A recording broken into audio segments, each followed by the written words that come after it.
Hi, everybody. I'm CJ Fellini, founder and CEO of Noyak Wealth Club, a 501c3 nonprofit. And today I'm going to welcome you again to another edition of Inheriting the Future, the Noyak Wealth Club podcast, where our only mission is to educate young investors about the private investment universe and taking control of their personal wealth management. At Noyak, it's not just about the money, it's about creating lasting wealth and impact. Let's dive in. And today we have Jared Tanimoto. Thanks for inviting me on and excited to be here. I'm Jared. I'm based out here in Southern California. I've been in the industry for about 15 years now. And I actually started out on the insurance side selling products. A big one was long-term care. And sometime during that, I went out and got my CFP and just found out that I wanted to be more on the investment advice and planning side. So did a bunch of search for a place to move to and ultimately landed on starting my own RIA. So in 2017, I started Sedai Wealth, a fee-only fiduciary RIA, where initially I was kind of catering towards serving retirees, but that's kind of shifted to working with a lot of younger professionals, some in the tech industry, and then others are kind of small business owners. And so that's me. Spent a lot of time volunteering within the financial planning industry, doing pro bono work, supporting the profession, and so being on here, I'm excited to share. Well, I thank you very much. I hope you agree that education is not disintermediating any advisors. I'm a big fan of the advisory industry, and frankly, as I mentioned offline, from quoting the old commercial from Cy Sims in New York City, an educated consumer is our best customer. And that's what we're trying to do, is to educate your future customers. And thank you for being here, giving us your subject matter expertise. And today the topic is generational wealth transfer and estate planning. Also not in the prep document. Doesn't say what the topic is, but let's say it's that, and also elder care, since I happen to remember. Question number one, Jared, are we ready? Yep. Okay. What are the key steps millennials can take to help their parents plan for long-term care, and how can they balance this with their own financial wherewithal and priorities? Yeah, I think the big first one, and really I think it's sometimes the hardest, is just communication. A lot of times kids don't talk to their parents, or parents don't communicate with their kids what their estate plan is, what their wishes are, what they want to do. And it's kind of this topic that I think everyone kind of, is hesitant to dive deep into, because sometimes planning for those serious life events where maybe you have to go into a nursing home, or there could be big reshuffling of living situations, finances, it's not ever fun to talk about. And so I really think that is key early on, just having a conversation. Maybe it's years before there might even be a health issue, but just understanding what a parent's wishes are for what they would want, and what kind of care they want. Do they have long-term care insurance? Have they done estate planning? If they haven't, talking to an estate planning attorney, to their financial planner. I think getting organized and on the same page. And a lot of times that's hard because, maybe sometimes parents don't want to disclose a lot of the financial information, but if planning for these life events are going to be something that the kids and parents are both involved with, I think it's really important that early on communication is key there. What is early? What do you think? I mean, this is a follow-up question.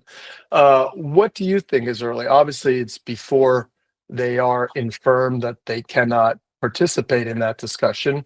So what are you talking about? When someone's 25 and their parents 60, 35, 60? Earlier, later?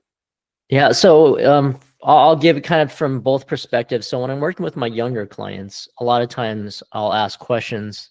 Hey, have you talked to your parents about inheritance, what their financial situation is? Because that could either be incoming assets that they might get sometime later in life, or it could also be a burden where they now have a financial responsibility to take care of their parents. So bringing up that question and knowing, what their plans, or if they've done any planning and thinking around that. And I think it's all based case by case. But I think for a lot of people, once their parents retire, and maybe it is really early on, just dropping maybe little conversations early on, and definitely if they notice any kind of health issues come up, or they are getting up in their 70s and 80s, knowing that there might be some life event taking place, then I think at that point, definitely trying to have a conversation is important. But maybe trickling it along the way early on when their parents are younger. Yeah, early steps. I agree. In fact, I as a personal note and case study, so my parents were much older. My father was 58 when he had me, and then 60 with my sister. So really, even when I became part of the, when I was old enough to participate in the family wealth management as a group, we started talking, and I can say right now, the best investment, and this is from someone who managed over $1 billion as a multifamily office CIO, the best personal investment was long-term care for my father, who aged in place at home, full-time, round-the-clock care, hospital bed, everything at home, which would have run probably over the years that he remained with us, close to $1 million. I probably paid, over the years we had it. We started late. He was in his 70s. Yeah, he was in his 70s because he passed away in 94. He's in his 70s, so it wasn't inexpensive. But let's say we paid $200,000 and we received $1 million in healthcare expense. That's a 5x. Not many, 5-year, 10-year investments, if to be so crass as to call your parents' care an investment, because that's what we hear about personal wealth management. There are not many investments that you're going to make a 5x and feel very good about, in that you made a difference, like taking care of a parent. So that's a personal story, and I still believe it was one of the best investments we ever made, both emotionally and financially. Question 2: what is your opinion about Medicaid as a? That's not, if that's okay. What's your opinion of Medicaid as a critical resource? Let's call it the safety net of long-term care. I think it's important to be educated on it, and it depends on where you are in the country, because out here in California, it's called Medi-Cal, and recently they've changed some of the rules where it used to be an asset-based test on whether or not you qualify, and they recently just changed that to an income base. So there's no look back, there's no assets. It's really just they look at the income that you have from Social Security, annuities, any other sources, could be from your investment account. So it is still somewhat tied into asset base, but that's specific to California. I know across the country, they've changed the look back from like 5 years and lowered it a little bit, but I think I'm not sure if each state has it. And so I always refer someone to kind of a planner if that is something that they think they're going to utilize. But understanding what Medicaid is, what they cover, how to qualify, and if you are in a state that there's, look backs, working with a planner to maybe spend down or gift away a part of the state in ways where you can qualify can be beneficial. So interesting. You mentioned gift, and that's asset protection. That's part of what we're talking about here today, about asset protection. How can life insurance policies become part of your asset protection plan as you age? If you're the children of older parents and you're the ones responsible for your parents' long-term care, how are you using life insurance policies for flexibility, forget financial security, we all want that, asset protection?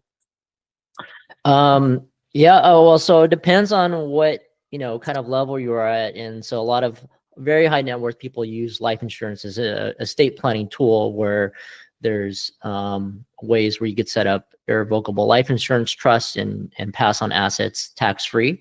I think in a sense of long-term care, there are these very popular hybrid policies these days where portion of the cash balance or cash value of the insurance policy on some of these permanent products can be used to cover life insurance while the insured is still living.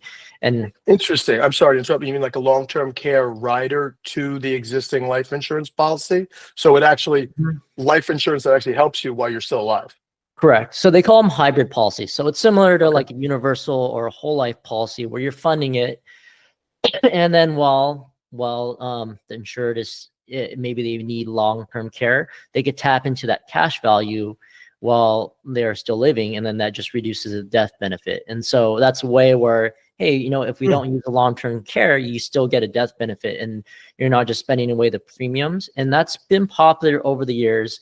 I'll just share a real quick story. So the beginning of my career in 2010, I was with New York Life, and they were proud that they were one of the strongest long-term care insurers and had one of the strongest policies, and that they've never raised a premium in the history of their company. And so it made me feel comfortable and safe to go out and sell a lot of the products. I sold it to my parents, which they still have, and it's good long-term care product. But sometime, I would say, call it a little bit before 2020, maybe 2015 to 2020, a lot of the insurers started dropping out of the industry. And then New York Life, for the very first time, said, hey, we're going to have to raise premiums because these policies are losing us a lot of money. So there's tons of carriers that dropped out, only a handful that remain. And now the price for long-term care for a standard policy has gone way, way up, where it's almost to the point where I think long-term care is good for the middle class because, it helps cover those catastrophic expenses of long-term care. And then once you get to a higher net worth, you can kind of self-insure. But it's almost been to the point where now, unless you are high net worth, you can't really afford the really good policies without having very long exclusion periods, without capping your limit. So like you mentioned, your father had a policy that had a really good benefit payout. A lot of these will cap out at a certain dollar amount or a certain daily limit. So they are more to be kind of subsidized or cut some of the very, very expensive portion of long-term care, but not fully cover it, I think, in my opinion. So I think that's where hybrids have become more popular over the years. And how, so with your with your clients, what ratio would prefer tax advantage accounts like an HSA, high yield savings account, or health savings account versus a hybrid insurance product like what you said? Are there pros and cons? Would you make a recommendation? Is it specific to the client? Do you have an opinion? Yeah, well, so I have clients younger. I'm a bigger fan of funding the HSA and Roth. If you never use the HSA, it becomes similar to a 401k or IRA where you could take distributions in retirement and then pay ordinary income on it. But if you save it, and I tell my clients, try not to spend it because that can be part of your long-term care policy. I say try to do Roth contributions, backdoor Roth if you're above the income limits. And that's another nice one because if there's a single year where you have a lot of expenses and you only have your 401k to draw with, well, then you're tapping into the highest tax brackets. But if you have that Roth account and an HSA, there's going to be a lot more money that you could pull out tax-free. Let's explain what an HSA is. Maybe not everyone, we just made that assumption. Acronym is for health savings account. If you can just give a brief intro. So these are essentially investment accounts that are attached to a high deductible healthcare plan. So a lot of employers, most people only could qualify through their employer, but if you have a high deductible plan, mostly PPOs, your employer will allow you to contribute up to, I think for a family now, they raise the contributions around $8,000 per year.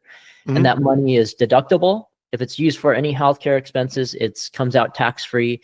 And then any growth in that account is tax-free. So it's kind of that triple advantage account where you get tax-free in all three sides of that, where no other account is like that. I agree. And frankly, I like to consider myself a wealth management professional. Actually, I'm more of an alternative investment professional than anything else. I'm not really a wealth management professional, even though I self-direct my own. I was unaware of the health savings account. And for so long, I've said, I make a pretty decent living. I've worked very hard since I was 15 to do that. I want a barbell. Why am I paying an insane amount of money for the platinum plan on the marketplace if I'm solo? And even then, I can't even choose my own doctors, the ones I want to use. So I'm paying all this. I'm paying out of pocket as well, and I'm getting no deduction. So I said, from a health plan, I said, let's barbell. Let's go the cheapest plan, one that just covers the safety net use of I'm in the hospital, covers critical care, right? And then just pay out of pocket. Well, if you combine that idea, that approach with an HSA, the HSA is actually the other side of the barbell. Very cheap plan, covering your safety net for critical care, and then putting cash into an account, health savings account, which will come out of your taxes, and you can pay for the doctors you want. Yep, 100%.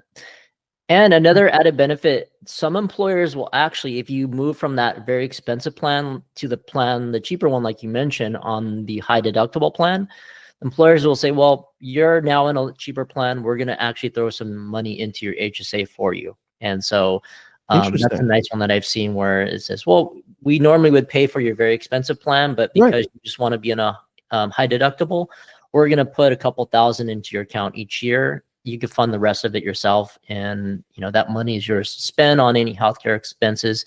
And if you never use it, and I think this is the one people haven't really didn't know about, which has led them to say, you know what, I don't want to fund it too much because I don't spend that much on my healthcare expenses. If you never use it for that, and once you're 65, you can take that money out as essentially an IRA distribution. Interesting. I actually didn't know that, even though I've been learning about HSAs recently. Did not know that part. And also, the way you mentioned it, it puts it in the context of yet another negotiating item if you're working at a company. Hey, I'll save you $5K. Let's split that difference and you put it into my account and I'll still save you $2,500. That's another great item to add to your negotiating table with your employer. That's great. Especially for the younger adults, they're always thinking how to renegotiate next year's salary.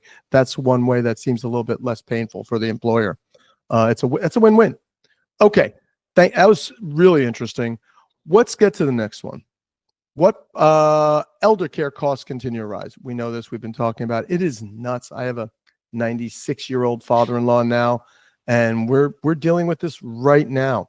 We're looking at all the options, and they are insanely expensive, and it's not abating. How do families who are not unable to fully self-fund these, how do they manage this without jeopardizing their own futures? What if some of the strategies that you've come across or recommend to your clients? Yeah, it's really hard. I mean, I think it's a case-by-case situation where some families are being supported by their children. Some people are on a program like Medicaid or Medi-Cal. And so I think understanding what that provides, it's a pretty complex program where when you send in mail, a lot of applications are still by mail. It takes a long time to hear back just because it's so impacted and so many people. It's kind of like reaching out to Social Security Administration. So it's very hard to get an answer. And so knowing early on what it is important. I have had clients who have done things like reverse mortgages, and I think they're a great program now. Back in the day, they used to have a pretty bad stigma related to them, but I think the policies and the contracts that are underwritten are a lot more fair, and it's a really great way to tap into equity. Being out here in California, I have some retirees that don't have too much assets, but their house, they bought it in the 70s and now it's worth $1 million or even more. And without a reverse mortgage, it's hard to tap into that equity. And so that's a way where they could use that to fund long-term care events, still leave an inheritance for the children if they need to, and stay in the house. It's almost like an uncapped HSA, health savings account, in a way, right? Yeah. Because there's no cap until the amount there is, depending on the valuation of your house, right? But it's a lot more than $8,000, unless you've been contributing to the HSA for 40 years, and then you have one hell of a cushion for your declining years of health. Super interesting. I'll just add one. Please. I think while you do financial planning, and it's hard when you're already in your 70s and are approaching these, because there's not a lot that you could change in your financial plan because you've already retired. But earlier on, planning for a very long-term horizon, planning maybe till the age 95, 100, and being able to understand just how the stock market works, so you can be in a comfortable, or you're comfortable with a more aggressive allocation being in stocks. So I have had some clients that I want to just be in a conservative investment and showing them the trade-offs. Hey, this is how it might impact you long term. Within the next 5 years, it might not be a big of a difference. But if I'm working with someone in their 30s and we plan until their 90s, the 1% difference is huge in terms of how much their account might grow to. True. I might be a little self-serving with this statement, but I also prefer at least a 25 to 30% allocation to alts, alternative investments. I think that the retail, the individual investor, non-institutional, their approach to alts is changing dramatically as we speak. My Generation X was 6% average allocation. Millennials already are averaging north of 20 for the first time ever. So that is a very interesting development and trend on how you use alternative investments for both retirement and future elder care. Last question I'm going to leave you with. We need a soundbite for our social. What is the year, speaking to millennials, the children of the elderly parents, what year should they start thinking about everything we talked about today? What's your opinion? To rephrase that, what year of their parents' age? Let's say their parent, not their age, because it's all, who knows when they're. What year of their parents' age should the children start the conversation about, hey, what are we going to do to take care of you? I think when we're talking about long-term care, I think having a conversation as early as you can is important. I think once you kind of can understand what might happen in the future, having maybe just small little conversations as early as you can. If you don't have that, I would say by the time they're in retirement, starting to have those conversations. But 70? Does 70 sound right? 70, yeah, I would say 70. There's no right year, but I think if we were just to pinpoint one, I would say around there would be a good time. I need a soundbite for the social. So let's just say it. Remember, so need a soundbite for the social, Jared. So I'm going to ask you a pointed question. Given that life expectancy has reached 80 for the first time, although I think it is declining in the U.S. sadly, but let's pretend it isn't.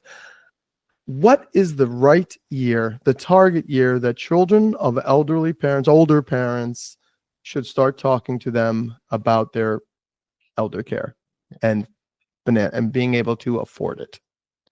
Yeah, broadly speaking, I would say around the age 70 is when people should start having those conversations, because it's a little bit before a lot of those events usually start taking place, and a lot of those are in the 70s and 80s. So I would say 70 would be a good year. Excellent. Thank you. Bingo. Thank you very much, Jared Tanimoto of Sedai Wealth. Thank you for joining us. And everyone here, thanks for tuning into the episode. If you have found value in today's episode, I can't leave you without a shameless plug. Please don't forget to subscribe and share it with a friend. Also, we have a very successful newsletter, 160,000 subscribers, called Noyak Wealth Weekly. Scan the QR code. I hope it's down below me because I'm just pointing this way. So wherever that QR code is around me, scan that and become a subscriber to Noyak Wealth Weekly.